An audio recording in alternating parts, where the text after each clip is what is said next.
Eu assisti o Fate Grand Order, The Divine Helm of the Round Table e ele automaticamente virou meu filme preferido, ou melhor, minha série preferida de Fate. Bem, vamos discorrer sobre isso. O que é Fate? Vamos do início, porque é pertinente falar sobre isso. O que é Fate? Fate é blá blá blá, das versos, blá blá blá, blá. Nossa, que modo bom de falar. Basicamente, Fate, eu acho que o principal ponto que eu quero abordar aqui, vamos dar uma pulada aqui no que é Fate e tal. E vamos falar. O que é o ponto que eu quero falar aqui, de que é Fate? Fate é essa história sobre servos, sobre espíritos, figuras do passado ou mitológicas que são invocados para auxiliar a figura de magos na busca pelo Santo Graal.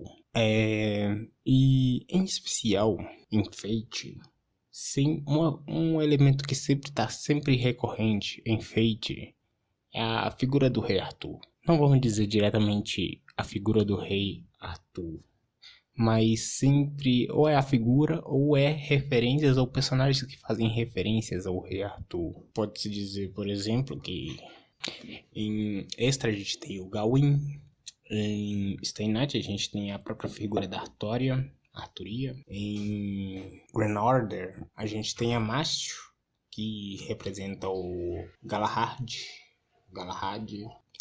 E segue lista.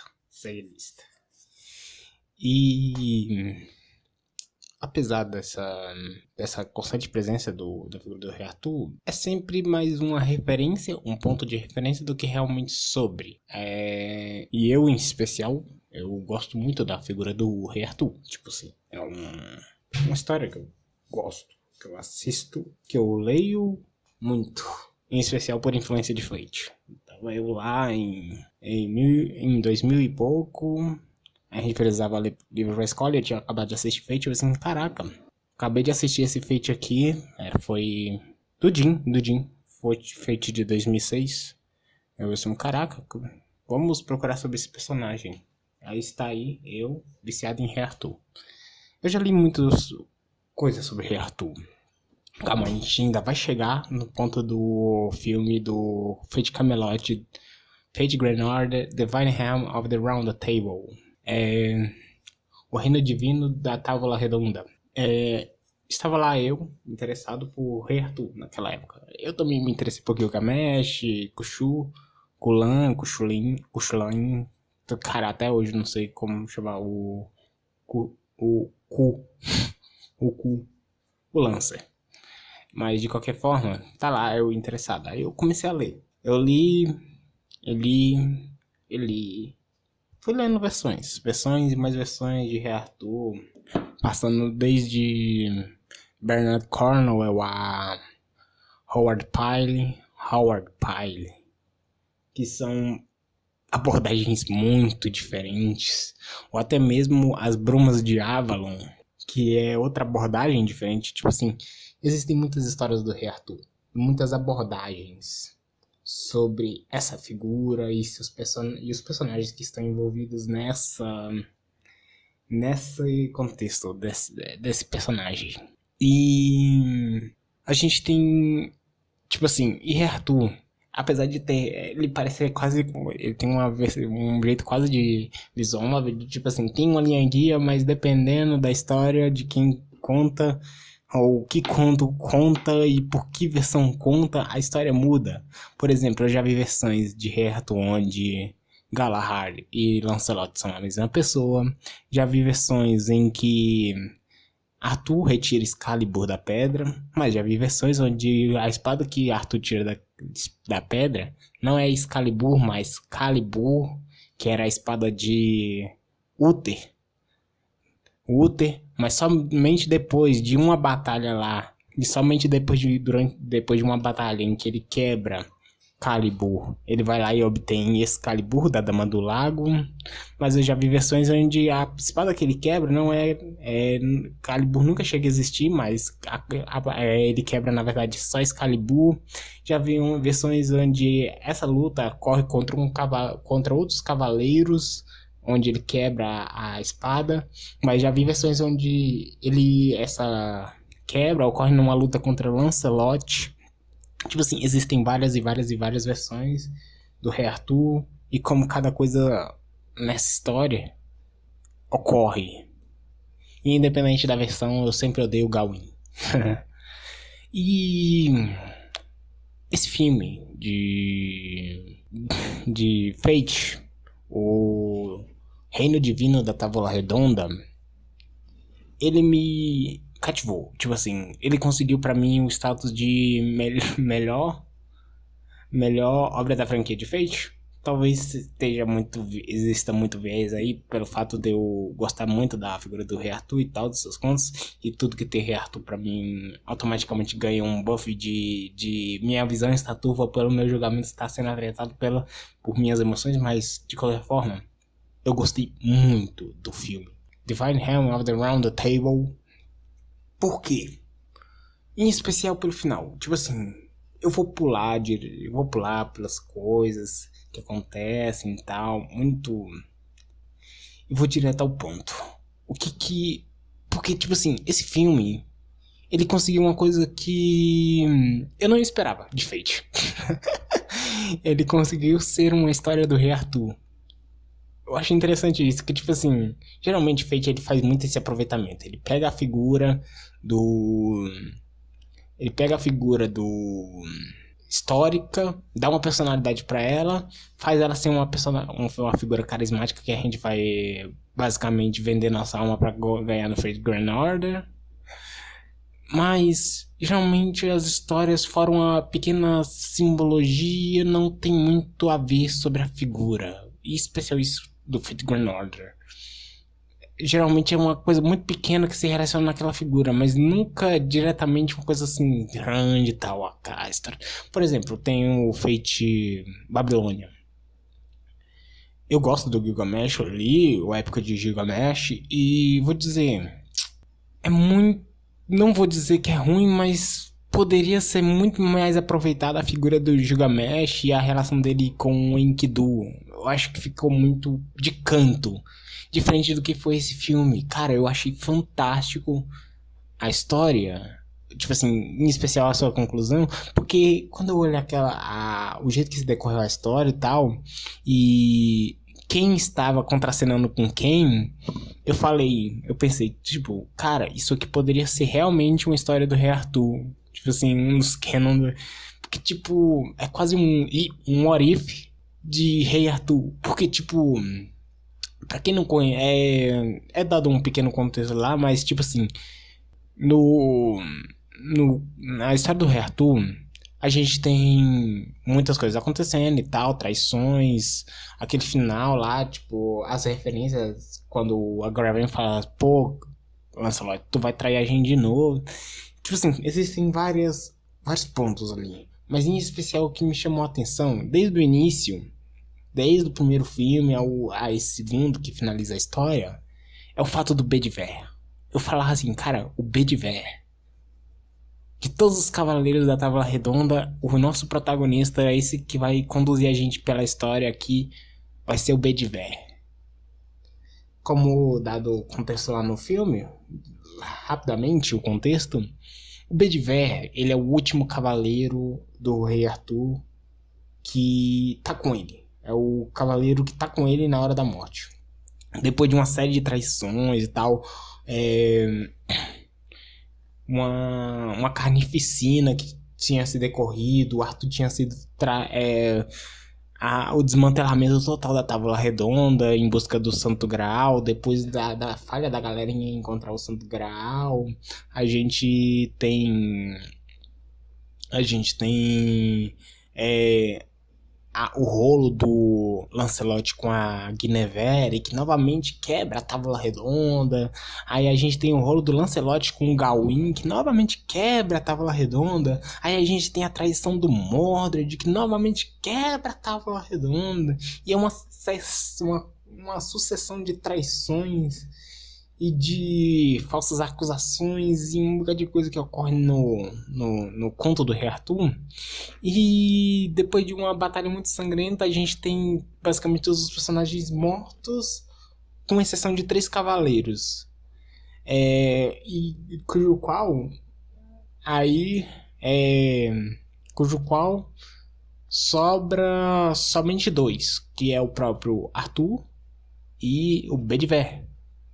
O Arthur, ele já nos seus últimos momentos de vida, ele pede pro Bedivere lançar Excalibur no lago. Lançar e depois reportar pra ele. E depois, como é dito lá, tipo assim, o Bedivere, ele vai lá, o Arthur fala, pô, vai lá, Bedivere, lança Excalibur na água e volta aqui pra me contar o que aconteceu. Aí vai lá, o Bedivere fala, não, rolou nada. Aí eu, pô, tu tá mentindo, volta lá e lança, joga a espada. Aí vai lá, o Bedivere de novo, hesita e, não, Arthur, aconteceu nada, joguei borbulhares das águas, mas nada aconteceu. Aí o Arthur, porra, cara, tu tá mentindo pro seu rei? Tô aqui na beira da morte, tu tá me traindo, até tu. Aí vai lá e dessa vez o Bedivere lança. E eu acho interessante do Divine Helm que ele vai. Ele puxa dessa linha. Bedivere não lança a espada pela 3ª vez. E quando ele volta, Arthur não está mais lá. Então a gente tem a jornada do Bedivere para devolver Excalibur a Arthur. O que é tipo assim. Muito foda. Porque o Arthur, a partir do momento... Porque, tipo assim, existe uma grande simbologia no Rei Arthur na relação dele com Excalibur. Rei Arthur é muito pouco sobre Excalibur. Mas ele é muito sobre a simbologia que a espada tem na história. Por exemplo, lembra que eu falei da luta contra um cavaleiro em que a Excalibur quebra? Não importa o cavaleiro, mas ela quebra. O que isso é importante? Por quê? Porque no que quebra, essa quebra sempre ocorre num contexto de Arthur, ele está lutando contra esse cavaleiro. Esse cavaleiro é um cavaleiro muito habilidoso, muito forte, de forma que Arthur não consegue vencer ele nas condições normais de luta justa como o cavaleiro tinha proposto. Então Arthur se enche tipo assim, cara, não vou perder pra esse cara, não, eu sou o rei, sabe, ele se enche de orgulho e tal e ataca usando os poderes mágicos de Excalibur. Ele consegue vencer o cavaleiro, mas com o preço da espada quebrar no processo. O processo da espada quebrar não representa assim, meu Deus, a espada quebrou, não. Tá representando a questão do Arthur ter se quebrado como figura íntegra. Ele ter quebrado sua integridade de rei, de figura soberana, de figura... a sua integridade, ter ferido a sua integridade, sua meio que pureza como rei. Que isso é um ponto muito forte em Rei Arthur. O Arthur, ele sempre representa uma figura ideal, um rei sábio, um rei ponderado em tudo que se faz. E quando ele vai lá, se enche de orgulho, fala assim, eu não vou perder pra esse cara e tal, ele quebra a espada. Aí vai lá, quando ele reconhece seu erro, Merlin aparece e devolve pra ele a espada consertada. Sacou? Tipo assim, e ainda isso acompanha do próprio ponto que é a questão da bainha, a grande pergunta da bainha, que é um ponto muito grande em Arthur, que é: e aí, Arthur, o que tu gosta mais, da espada ou da bainha? E Arthur responde da espada. E Merlin contrapõe e fala assim, não, a bainha, porque a bainha, tipo assim, vai lá, fala da bainha e tal, como a bainha é mais importante que a espada, porque a bainha é quem controla a espada. E no conto do Rei Arthur, isso é um ponto que é levantado no conto de Fate e tal, mas novamente, não com essa profundidade, tipo assim, a bainha é quem controla a espada, e assim que Arthur perde a bainha, o reino dele cai em uma sequência de guerras e traições. Tipo assim, é a simbologia. E a espada, ela. Cafezinho. Ela me representa a questão de, tipo assim. É uma arma que representa meio que a justiça, o equilíbrio e tal. E quando Arthur ele é separado da sua espada, e o processo. E no Divine Helm of the Table, a gente tem esse Arthur que é literalmente o oposto desse Arthur que a gente tem, independente da versão que você lê, que é um rei, uma figura sábia e justa. Em contrapartida, a gente, em vez de ter essa figura sábia e justa, a gente tem um tirano, um rei tirano. E o processo de devolver, o ponto da história se conclui com a espada, com a devolução da espada, porque a simbologia da espada, a espada representa justamente a vontade, a vontade, o ponderamento e o dever de rei, essa integridade de rei que o Arthur tinha. É a certificação dele, basicamente, de integridade. E é muito bonito, tipo, o momento e tal. É um filme lindo, basicamente. O Divine Helm of the Table, ele levanta um ponto muito interessante. Não só, tipo assim, dessa parte do Arthur, mas também dos outros cavaleiros, de que eles se sentem muito mal. Tipo assim, a história parte do ponto de que, como dito no original, que eu falei aqui, todos eles em algum momento traíram o Arthur ou agiram com alguma má intenção. Até o Agravain, eu tinha esquecido, aí eu dei uma relida de Rei Arthur, e que fazia tempo, e os nomes às vezes escapam. Menos o do Gawain. Gawain, ódio, forever. O Agravain, ele trama junto com o Mordred pra acusar o Lancelot de trair o Arthur com a Guinevere. Aí eu entendi, aí eu relendo, eu entendi o que tinha acontecido naquele final lá. Eu falei, pô, Agravain, tu não é... Sacou? O filme é ótimo, tipo assim, eu gostei muito do filme. Pra mim, ele... No que ele trouxe, na minha opinião, ele tá acima do que geralmente eu esperava de um anime de Fate, de um filme de uma história de Fate, que geralmente Fate ele erra um pouco, ele peca um pouco em deixar muito raso o aproveitamento das suas figuras históricas, que virou o carro-chefe dessa franquia. Que combinamos que o Santo Graal é uma figura que existe teoricamente em Fate, mas nunca aparece direito. Nunca. Ele é quase como uma estrelinha que, se quiser, dá as caras. Mas no geral, o ponto de aproveitamento de Fate está na interação entre os personagens e essas figuras mitológicas e históricas.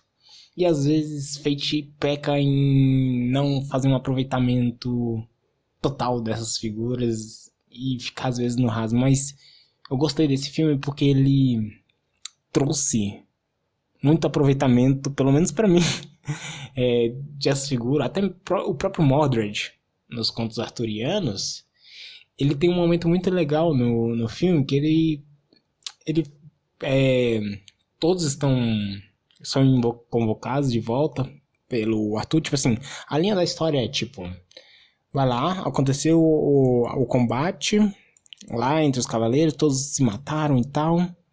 Bedivere não lança a espada. Uma nova vontade assume o corpo de Arthur. E assim Arthur reconvoca os espíritos dos cavaleiros da Távola Redonda. Muitos se negam a seguir o plano de Arthur, porque achavam que isso ia contra tudo que eles pregavam, que eles como cavaleiros pregavam, 150 cavaleiros.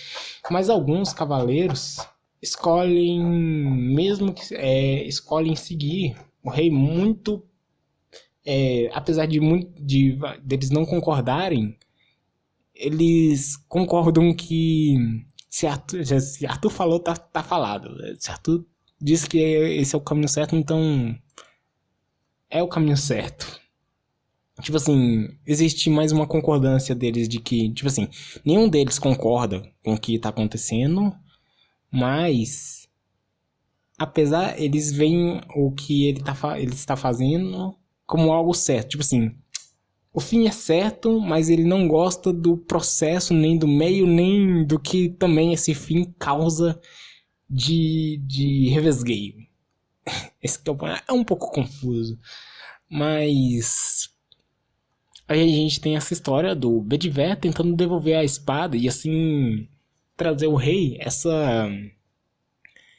devolver ao rei suas qualidades, basicamente. Devolver a ele as suas qualidades que tornam o Arthur essa figura de integridade. Ao longo de Fate, em especial Fate Zero, a gente tem uma crítica. Em Fate Zero, a gente tem essa crítica ao rei Arthur, a esse jeito íntegro dele de ser, e que esse jeito íntegro causou a sua própria destruição, mas ao mesmo tempo, essa integridade é o que faz dele ser quem ele é, essa figura que ele é. O mundo não estava pronto para Arthur. É basicamente o ponto da história. Dizer assim, o fechamento do conto dos mitos arturianos. O mundo não está pronto para a justiça de Arthur. Cara, foi uma conversa. Eu gosto muito do rei Arthur. Gosto muito dessa figura. Dos personagens. Lancelot. Cara, eu dei uma relida. Cara, eu acho muito interessante sempre a brincadeira que, independente do autor, sempre existe uma dinâmica muito interessante que se monta em volta dos personagens.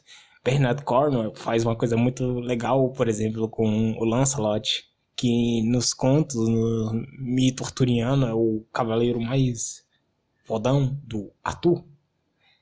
E no Cornwell, ele é basicamente um cara que paga os outros pra cantar que ele é fodão.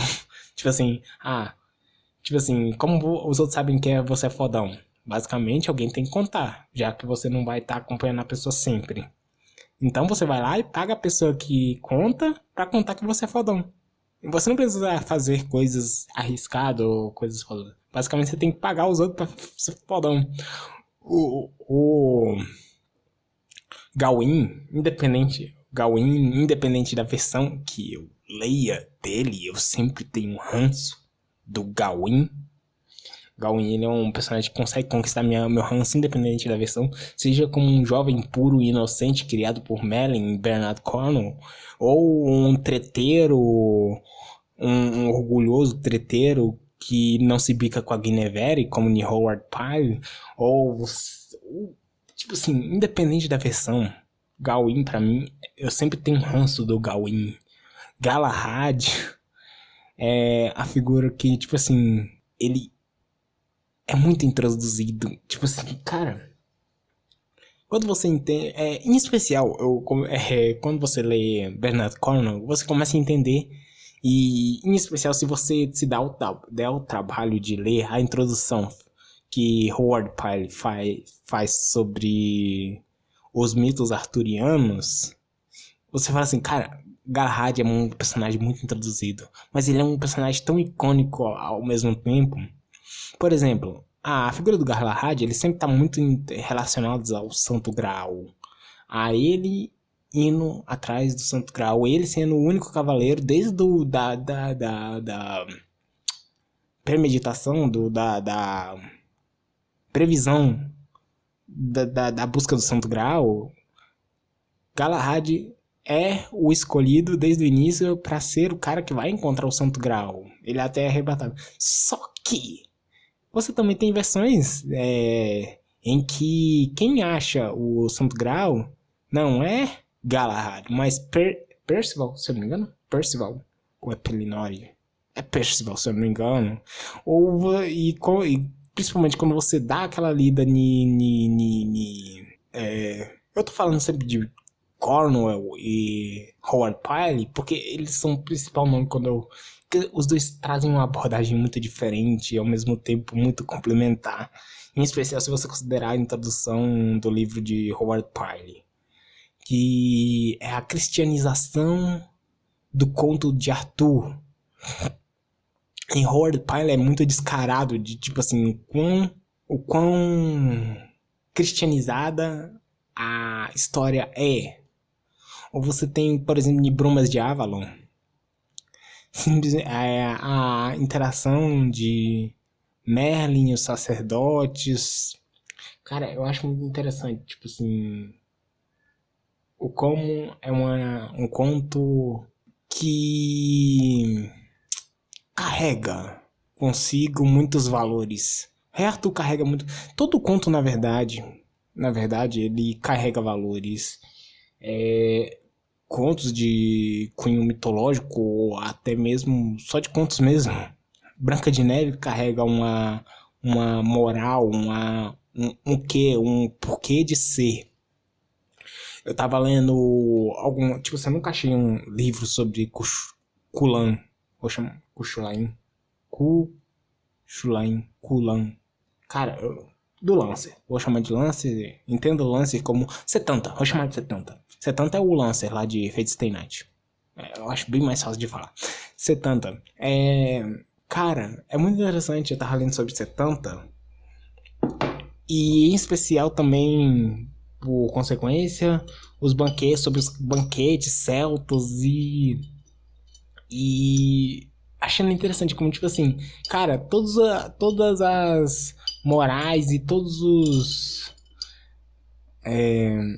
valores daquela sociedade celta daquele tempo, que você conseguia ver se você procurasse sobre os banquetes celtas, ou os costumes celtas e os valores celtas. Você conseguiria ver isso se você lesse Kulan, que é basicamente... Eu até esqueci da frase, podia ter anotado de tipo... Viver em gozo e gosto pela morte. Alguma coisa assim, tipo assim... Um povo que valorizava viver ao máximo, mas também tinha gosto... Curtia a ideia, não tinha uma aversão à ideia da morte, desde que ela fosse uma morte em batalha, uma morte irada. E tipo assim, existem esses valores também em Arthur, nos contos do Rei Arthur, quando você tem, por exemplo, a figura de cada cavaleiro, os cavaleiros representando valores ou até mesmo antivalores. Mordred como um anticristo. Gawain é sempre retratado como alguém de extrema orgulho.